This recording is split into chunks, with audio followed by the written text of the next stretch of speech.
بسم اللہ الرحمن الرحیم۔ السلام علیکم سامعین، امید ہے آپ سب خیریت سے ہوں گے۔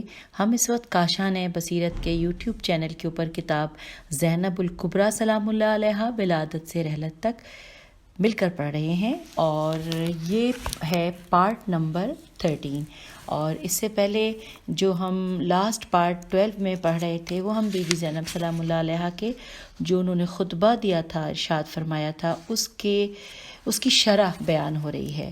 تو ہم نے پچھلی آڈیو میں پیج 190 کے پہلے پیراگراف کو پڑھا تھا۔ آئیے اس کے بعد سے دوسرے پیراگراف میں مزید شرح کو جانتے ہیں۔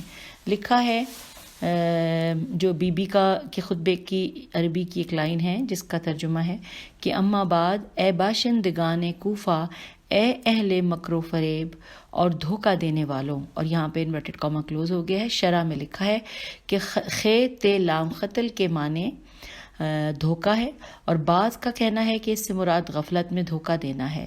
بعض موارد پر قتل کے بجائے والخطر موجود ہے، یہ بھی دھوکہ کا معنی دیتا ہے، لیکن یہ دھوکہ کی بدترین قسم ہے۔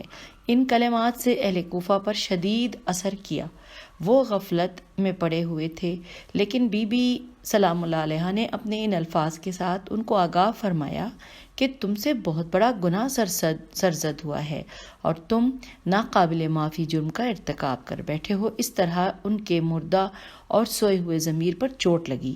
سیدہ زینب سلام اللہ علیہا نے ان الفاظ کے ذریعے اہل کوفہ کو ان کا رسوا کن اور سیاہ ماضی یاد دلایا، کیونکہ اس سے قبل یہ کئی مرتبہ دھوکہ کر چکے تھے۔ اب جو یہاں پہ لکھا ہے کئی مرتبہ، تو اس میں سامعین پوائنٹ وائز بیان کیا گیا ہے۔ میں وہی دیکھ رہی ہوں، 1 2 3 4 اور چار ہی پوائنٹ مجھے نظر آئے ہیں کہ جو کہ انہوں نے جب یہ کہا ہے کہ کئی مرتبہ دھوکہ کر چکے تھے۔ آئیے ہم اس کو مل کر پڑھتے ہیں۔ پہلا پوائنٹ نمبر 1، جنگ صفین کے موقع پر جب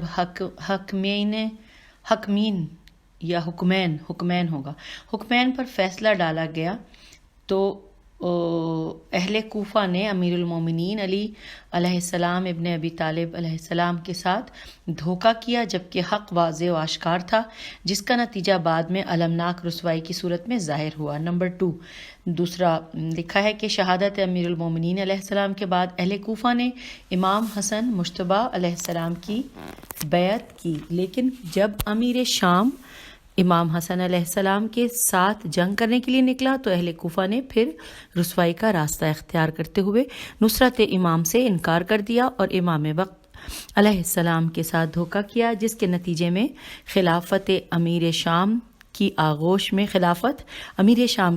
میں جا پڑی، اور اس نے جو بعد میں کیا وہ تو سب پر واضح ہے۔ پیج 191 پر ہم ہیں۔ اور اب تیسرا جو پوائنٹ موقع لکھا ہے وہ یہ ہے کہ لکھا ہے مرگ امیر شام کے بعد اہل کوفہ نے، اب یہاں پہ اس کے بعد بریکٹ میں لکھا ہے امام علی مقام علیہ السلام جب مکہ مکرمہ میں مقیم تھے، اور یہاں بریکٹ کلوز ہو گیا ہے۔ اور پھر میں اس کو دوبارہ پڑھتی ہوں کہ مرگ امیر شام کے بعد اہل کوفہ نے 12,000 خطوط لکھے، اور ہم بریکٹ میں یہ پڑھ چکے ہیں کہ کب لکھے، اور آپ کی توجہ عراق کی طرف مبذول کرانے کی کوشش کی تاکہ امام علیہ السلام کے ذریعے وہ اموی حکومت سے چھٹکارا حاصل کر سکیں۔ اہل کوفہ نے اپنے خطوط میں امام مظلوم علیہ السلام کو ہر طرح کی ضمانت اور عہد کیا کہ وہ امام علیہ السلام کی نصرت و معاونت کریں گے اور ان کے جان و مال کی حفاظت کریں گے۔ پس حضرت امام حسین علیہ السلام نے جائزہ لینے کی غرض سے ان کی طرف مسلم ابن عقیل کو اپنا ایلچی اور سفیر بنا کر بھیجا۔ اہل کوفہ نے جناب مسلم علیہ السلام کا خیر مقدم کیا اور ہزاروں افراد سے جناب مسلم علیہ السلام کے ہاتھ پر بیعت کی۔ بعد ازاں عبید اللہ ابن زیاد کے ڈر کی وجہ سے اہل کوفہ نے جناب مسلم علیہ السلام کے ساتھ غداری اور دھوکہ کیا اور اسے دیار غیر میں تنہا بے یار و مددگار چھوڑ دیا۔ عبید اللہ ابن زیاد نے حضرت مسلم ابن عقیل علیہ السلام کو گرفتار کر کے شہید کرا دیا۔ پھر کوفے کے بچے جمع ہو کر مسلم ابن عقیل علیہ السلام کے پاؤں میں رسی باندھ کر کوفے کے بازاروں اور گلی کوچوں میں لاش کی بے حرمتی کرتے رہے اور اہل کوفہ صرف تماشا دیکھتے رہے۔ نمبر 4، اب یہ چوتھے نمبر پہ لکھا ہے کہ جب امام حسین علیہ السلام اہل کوفہ کے خطوط کی وجہ سے عراق کی جانب متوجہ ہوئے اور اپنے پاکیزہ اہل و عیال کے ساتھ سرزمین کربلا پہنچے تو یہی اہل کوفہ تھے جنہوں نے امام علی مقام علیہ السلام کے تمام اصحاب و انصار کو بے دردی کے ساتھ شہید کر دیا اور آخر میں حضرت امام حسین علیہ السلام کو پیاسا اور بھوکا شہید کر دیا۔ یہ ایک ایسی کیفیت تھی کہ جس پر دل کانپ اٹھتے ہیں۔ بعد ازاں خیام حسینی کو آگ لگا دی اور بچوں اور عورتوں کو اسیر بنا لیا، مقدس سروں کو جسموں سے جدا کر کے نیزوں پر اٹھا لیا اور ایسی حالت میں کربلا سے کوفے کی طرف روانہ ہوئے۔ یہ اہل کوفہ کا وہ سیاہ کارنامہ، خیانت اور غداری کا نمونہ تھا جسے دیکھ کر سیدہ زینب سلام اللہ علیہ نے خطبہ دیا۔ سیدہ زینب سلام اللہ علیہ دیکھ رہی تھیں کہ ایک طرف خیانت کرتے ہیں اور دوسری طرف روتے ہیں اور آنسو بہاتے ہیں۔ بی بی سلام اللہ علیہ کے اس خطبے سے صرف وہی لوگ مراد تھے جنہوں نے سانحہ کربلا میں شرکت کی یا اس پر راضی تھے۔ سیدہ سلام اللہ علیہ کی مراد تمام سامعین و حاضرین کوفہ نہیں تھے، اور کیونکہ انہوں نے کہا تھا اتبکونا یعنی اب روتے ہو، سوالیہ نشان۔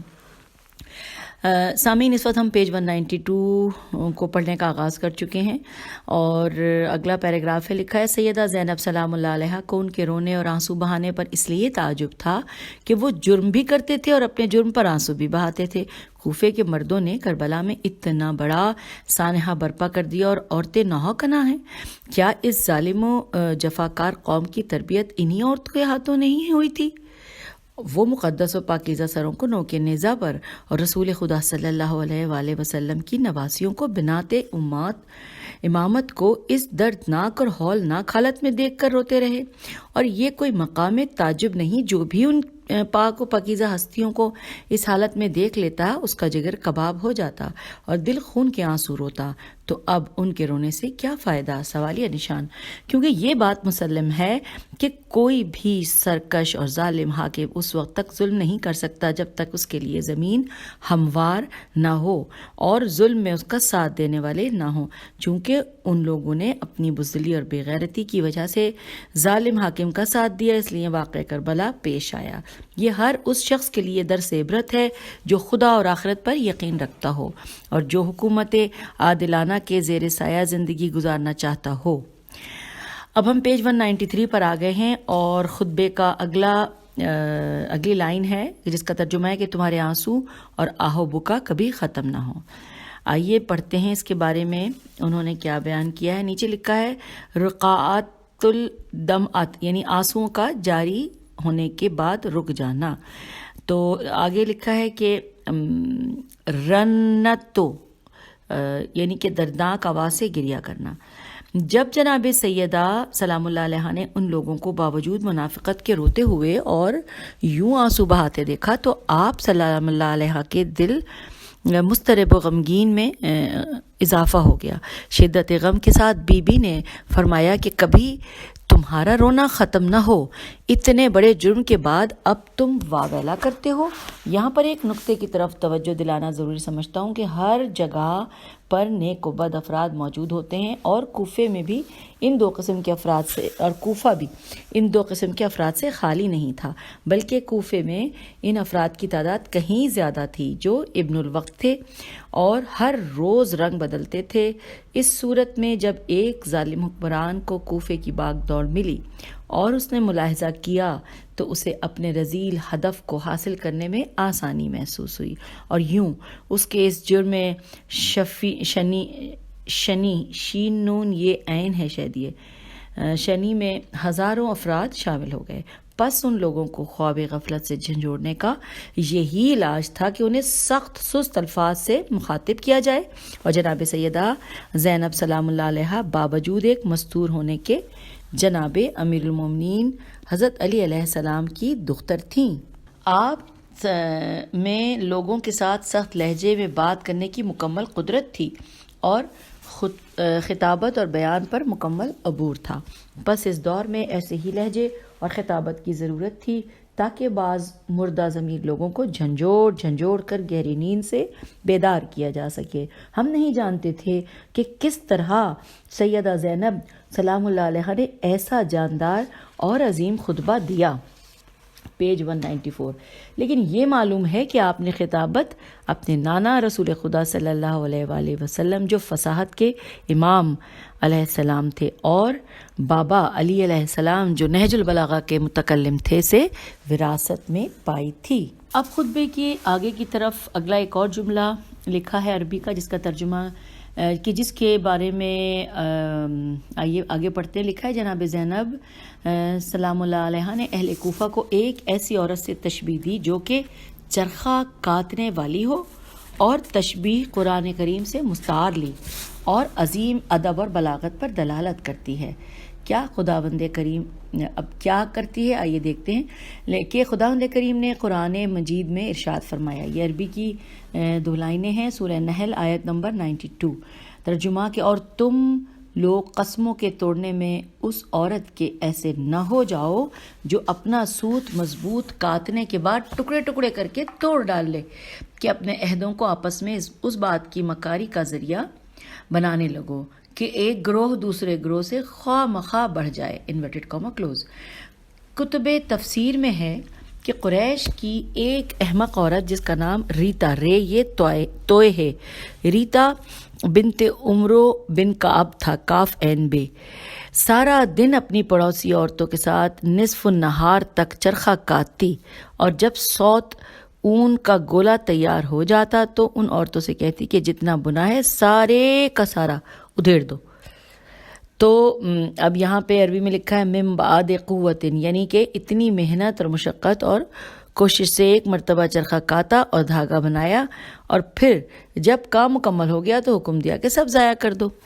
اب پیج 195 پر آ گئے ہیں اور یہاں پہ لکھا ہے انکاسن یعنی یہ نکس کی جمع ہے نون کاف سے اور بالوں اور اون کو کہتے ہیں. جب دھاگے کا گولا بن گیا اور اب جب کہ یہ دھاگا کام میں لایا جا سکتا تھا اور اس کو توڑ پھوڑ کر ضائع کر دینا مراد ہے. اللہ تعالیٰ نے عہد کو توڑنے والے کو اس عورت سے تشبیہ دی ہے یہ جو کوشش سے دھاگا بنائے اور پھر اسے ضائع کر دے. اب یہاں پہ عربی میں جو ایک جملہ ہے اس کا بارے میں نیچے پڑھتے ہیں. لکھا ہے ایمان یمین کی جمع ہے اور معانی حلف اور قسم کے ہیں. الدخل مکر و فریب اور خیانت کو کہتے ہیں یعنی ان لوگوں نے زبانی عہد اور قسم لی ہوئی ہے لیکن دلوں میں مکر و فریب ہے اور لوگ اپنے عہد و وفا سے مطمئن ہیں لیکن اپنے عہد کو توڑتے ہیں. اس تمہید اور وضاحت کے بعد مصنف کا کہنا ہے کہ جناب زینب سلام اللہ علیہ نے اہل کوفہ کو ایک احمق عورت سے اس لیے تشبیہ دی ہے کہ ان کے نجس نفس کی وجہ سے ان میں وفا اور عہد کی پابندی نہیں جو کہ بعید از انسانیت ہے. اب اگلا پارٹ پھر عربی میں لکھا ہوا ہے اور اس سے آگے لکھا ہے کہ السلف الف لام صاد لام فے یعنی کہ متکبر شخص کو کہتے ہیں اور کہا جاتا ہے کہ ایسا شخص جو غصے والا ہو اور بخیل ہو اسے بھی سلف سے تعبیر کیا جاتا ہے. یہ باتیں علماء لغت نے بیان فرمائی ہیں لیکن یہاں پر اس سے مراد بے حیا اور بے غیرت ہے اور یہ معنی کرنے میں کوئی چیز معنی نہیں ہے کہ یہ بے غیرت لوگ جن میں حیا نہیں جرم کر کے پھر گریا بکا کرتے ہیں. اس کے بعد لکھا ہے سامعین النطف الف لام نون توئے فے اور اس کے آگے لکھا ہے عیب دار شخص کو کہتے ہیں. پھر آگے لکھا ہے وصدر الشنف بے پناہ بغض اور شنف یعنی بے پناہ بغض والے شخص کو کہتے ہیں اور یہاں پر مراد یہ ہے کہ جب کہ ان لوگوں کے دل میں بے پناہ بغض اور اہل بیت کی دشمنی بھری ہوئی تھی. ہم پیج 196 پر آ گئے ہیں. اگلی لائن ہے وملق الاماء امت کی جمع ہے یعنی کنیز.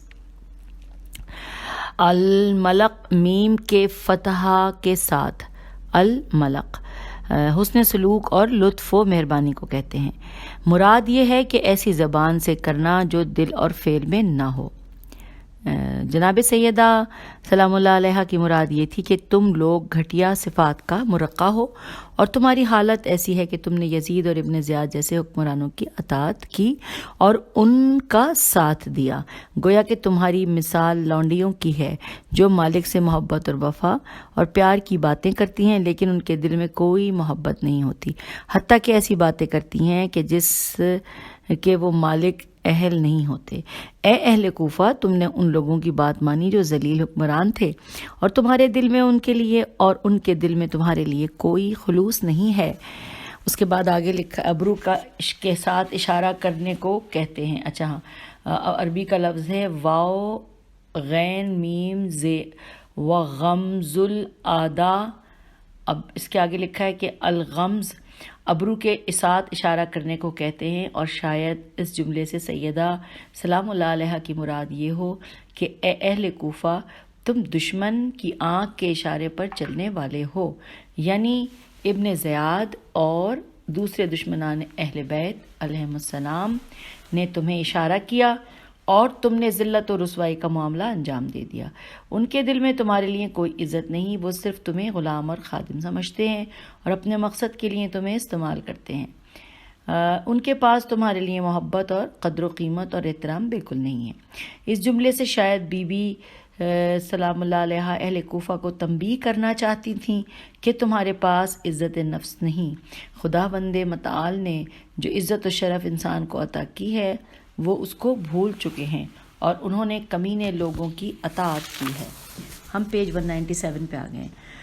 لکھا ہے کہ پھر سیدہ زینب سلام اللہ علیہ نے ایک ایسی مثال ذکر کی ہے جس نے اہل کوفہ کی حقیقت اور معاملے کو بالکل واضح کر دیا کہ ان کا ظاہر اور باطن مختلف ہے۔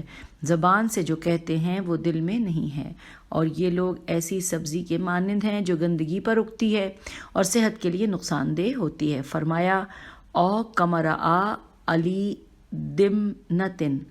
اب یہاں پہ مرآ جو لکھا ہے ورڈ، اس کے بارے میں لکھا ہے کہ سبزی کو کہتے ہیں، کہا جاتا ہے، اور دمنت ایسی جگہ کو کہتے ہیں جہاں حیوانات کا بول و براز پھینکا جاتا ہے، اور اس گندگی کے ڈھیر میں پائی جانے والی رطوبت کی وجہ سے یہاں پر سبز پودے اگاتے ہیں جو دیکھنے میں بہت خوبصورت ہوتے ہیں، لیکن ان کی سبزی گندگی کی وجہ سے جراثیم سے بھری ہوئی ہوتی ہے۔ اسی لیے فرمایا کہ اے اہل کوفہ، تمہارا ظاہر خوبصورت اور اچھا ہے، لیکن تمہارا باطن بہت قبیح اور بدصورت ہے۔ تمہارا باطن خباثت، مکاری، منافقت، جھوٹ اور مکر و فریب پر مشتمل ہے، اور تم نے خدا کے مقابلے پر جرت کی ہے۔ بجائے اس کے کہ تم ایفائے عہد کرتے، تم نے دھوکہ بازی اور فریب سے کام لیا ہے۔ اس جگہ ہم ایک بار پھر ذکر کرتے ہیں کہ کوفے میں مومنین کی ایک اچھی خاصی تعداد موجود تھی، لیکن دشمن نے حکومت وقت کے ساتھ مل کر یہ قبیح فعل انجام دیا کہ جس کی وجہ سے بی بی سلام اللہ علیہ نے اہل شہر کو مطلقاً مخاطب کیا ہے۔ اس کے بعد لکھا ہے کہ پھر جناب زینب سلام اللہ علیہ نے ایک اور مثال ذکر فرمائی، او کفزہی الملحود۔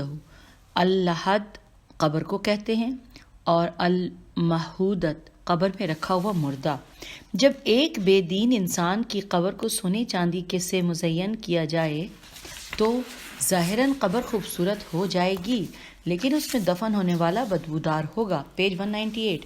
یہ اہل کوفہ بھی اسی طرح ظاہراً متمدن اور تہذیب یافتہ قوم ہے، لیکن ان کا باطن مردار کی مثل ہے۔ خیانت، مکاری اور دھوکہ ان کو خیانت، مکاری اور دھوکے نے ان کو مردار بنایا ہے۔ ایک اور نسخے میں لفظ کف سہو علی ملحودت کا ذکر ہوا ہے، یعنی کہ والقصت سے چونا مراد ہے، اور اس چونے کو پانی میں ملا کر قبر کو سفید رنگ کیا جاتا ہے جو کہ خوبصورت لگتا ہے۔ تو اس چونا شدہ خوبصورت قبر کا فائدہ کیا ہے کہ جس میں ایک بدبودار مردہ پڑا ہو، اور یہاں پہ سوالیہ نشان ہے۔ بعض تواریخ میں ذکر ہے کہ جناب سیدہ سلام اللہ علیہ کے خطاب نے لوگوں کو 3 اقسام میں تقسیم کر دیا۔ نمبر 1 ابن زیاد کے تابع فوج، نمبر 2 غیر جانبدار، اور نمبر 3 وہ لوگ جنہوں نے بی بی سلام اللہ علیہ کا خطاب سن کر بے اختیار گریہ و بکا کیا۔ بس یہ کیسے ممکن تھا کہ وہ لوگ نہ روتے جبکہ علی علیہ السلام کی بہادر بیٹی سے لہجہ امیر المومنین علیہ السلام میں ایک ایسا بیان سنا ہو، کوفہ جیسے شہر اور اتنے بڑے جمع غفیر سے خطاب کرنا، جبکہ لوگ اطراف رستہ میں اور مکانوں کی چھتوں پر چڑھ کر سیدہ سلام اللہ علیہا کو دیکھ اور سن رہے تھے۔ بہت مشکل کام تھا۔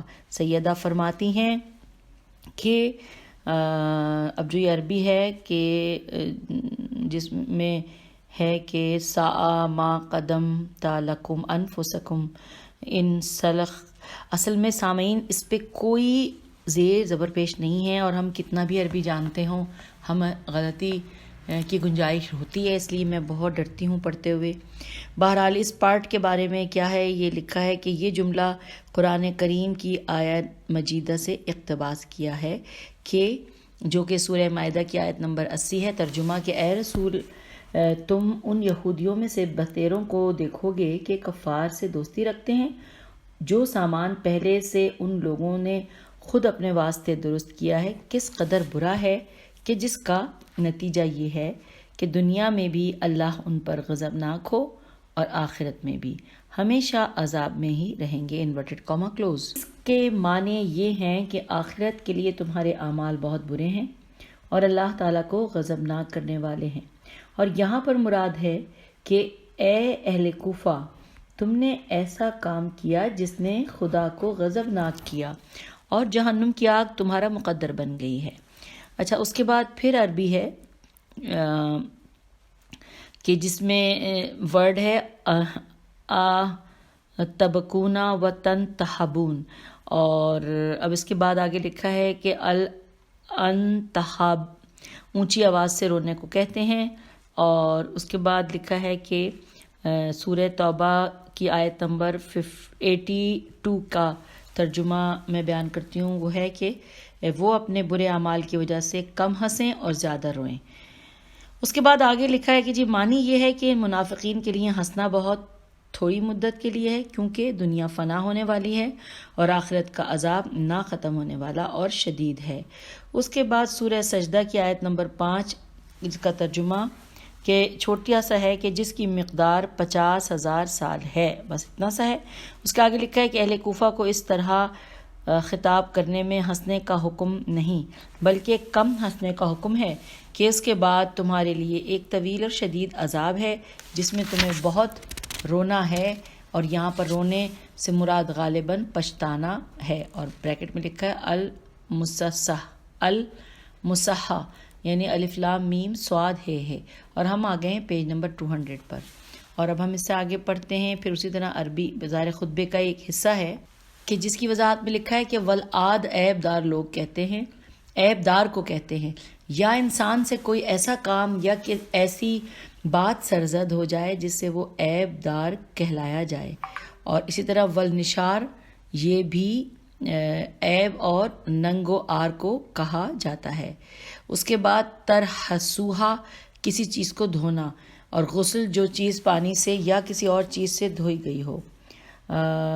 کبھی کبھی تو انسان سے چھوٹے چھوٹے گناہ ہو جاتے ہیں جنہیں گناہان صغیرہ سے تعبیر کیا جاتا ہے، اور بعض اوقات انسان گناہان کبیرہ کا مرتکب ہو جاتا ہے تو پھر وہ معانی اور بخشش کے طریقے ڈھونڈتا ہے تاکہ یہ گناہ معاف ہو جائیں۔ یہاں پر سیدہ زینب سلام اللہ علیہا کی مراد ہے کہ جو گناہ تم سے ہوا ہے اس سے معافی ممکن نہیں ہے اور تم اپنی گردن آزاد نہیں کرا سکتے۔ تاریخ میں یہ بھی مذکور ہے کہ تمہارے لیے اس جرم عظیم سے انکار اور آنکھیں بند کرنا ممکن نہیں ہے۔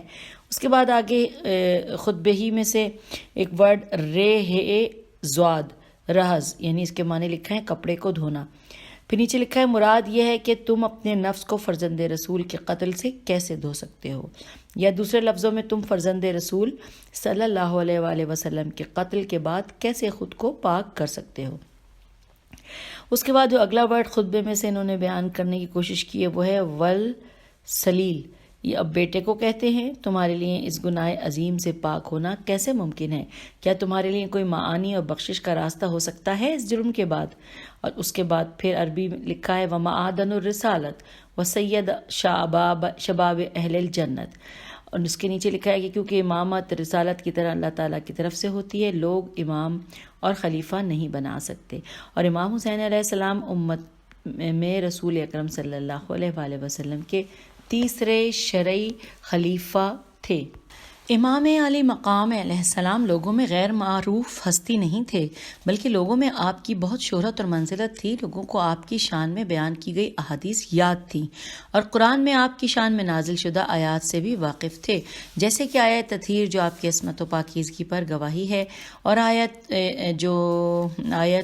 ویت امون الطعام جو آپ کے خلوص کو بیان فرماتی ہے، آیت القربہ جو کہ رسول صلی اللہ علیہ وآلہ وسلم کی قرابتداری اور محبت پر دلیل ہے، آیہ مباہلہ جو آپ علیہ السلام کے فرزند رسول صلی اللہ علیہ وآلہ وسلم ہونے کا اعلان ہے، اور یہ کہ آپ اہل بیت علیہ السلام کے افراد میں سے ہیں جن کے لیے خدا اپنی تقدیر کو تبدیل کر دیتا ہے۔ اچھا، اب آگے چلتے ہیں۔ یہاں لکھا ہے کہ اور وہ احادیث مبارک جو آپ اور آپ کے بھائی امام حسن علیہ السلام کی عظمت اور جلالت کو بیان فرماتی ہیں بہت زیادہ مشہور ہیں، جیسے کہ اب یہ ہے الحسن والحسین سید الشباب اہل الجنت، الحسن والحسین امامان انقاماوان قعدہ حسین منی و انا من الحسین احب اللہ من احب حسینا۔ تو یہ حدیث اصحاب اور تابعین کے ذریعے ہر شہر اور خصوصاً کوفے میں بہت مشہور تھیں۔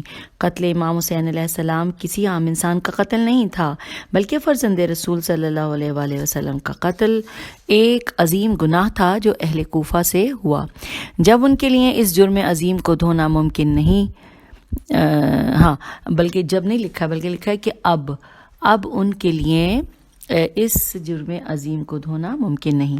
پھر سیدہ زینب سلام اللہ علیہا نے سلسلہ کلام کو جوڑتے ہوئے ان کے جرم کو دوسرے الفاظ میں ذکر فرمایا تاکہ لوگوں پر اپنا نقصان واضح ہو جائے جو انہوں نے فرزند زہرا کے قتل کی وجہ سے کیا ہے۔ ہم پیج 202 پر آ گئے ہیں۔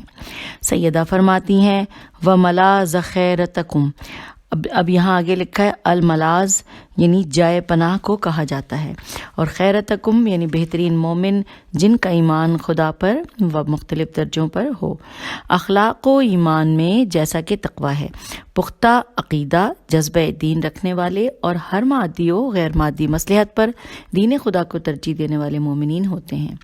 اس کے بعد لکھا ہے وففزا نازلتکم، تو لکھا ہے المفزا جس کی طرف مشکلات میں رجوع کیا جائے، اور النازلت مشکلات زمانہ میں سے کوئی مشکل کو کہتے ہیں۔ اس کے بعد لکھا ہے ومنار حجتکم، تو المنار جہاں سے روشنی پھوٹے، اور والحجت یعنی دلیل و برہان جو کسی چیز کی حقیقت کو واضح کرے، اور المنار یعنی دیوار کی اوپر بنی ہوئی جگہ کو کہتے ہیں۔ ایک اچھا انسان آگ کو روشن رکھتا تھا کہ مسافروں کو مہمان خانے کا پتہ چل جائے، اور اسی لیے بھی ہوتی تھی کہ مسافروں کو شہر کا راستہ معلوم ہو جائے۔ اس کلمے سے یہاں مراد یہ ہے کہ جب مدینے پر ظلم کے سیاہ بادل چھائے ہوئے تھے تو اس وقت امام علی مقام ایک روشنی کی مانند تھے اور تاریکی سے نکالنے والے ہادی و رہبر تھے۔ اللہ تعالیٰ نے امام حسین علیہ السلام کو ہدایت کا چراغ قرار دیا ہے جس کی روشنی ہر بھٹکے ہوئے کو صحیح راستے کی طرف رہنمائی کرتی ہے، لیکن امت اس چراغ کو بجھانے کے لیے جمع ہو گئی، کیونکہ روشنی کی وجہ سے گھروں میں چوری اور ڈاکہ نہیں ہو سکتا، قتل، فساد اور رستے کا گم ہونا یہ جرائم ممکن نہیں ہوتے۔ ہم پیج 203 پر ہیں۔